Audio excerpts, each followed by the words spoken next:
ইচ্ছে করেই সুর দিয়ে বলি তোমাদের, কিন্তু নেই কোমর কণ্ঠ, তাই তো সাধারণভাবে বলছি তোমাদের। আজকে রান্না করব গোবিন্দভোগ চাল দিয়ে থোড়ের ঘন্ট। গোবিন্দভোগ চাল দিয়ে থোড়ের ঘন্ট করার জন্য তেলে আমি একটু জিরে, একটু তেজপাতা দেব।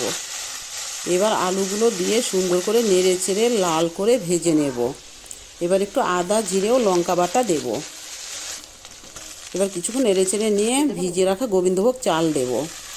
এবার থোড়গুলোও দিয়ে দেব। এবার স্বাদ মতো হলুদ ও লবণ দেব। এবার কিছুক্ষণ কষিয়ে নিয়ে অল্প একটু জল দেব। এবার 10 মিনিট ফুটিয়ে নেব। 10 মিনিট ফুটিয়ে নেড়ে চেড়ে নেওয়ার পর একটু গরম মশলা ও ঘি দেব। এবার আরও কিছুক্ষণ নেড়ে চেড়ে নামিয়ে নেব।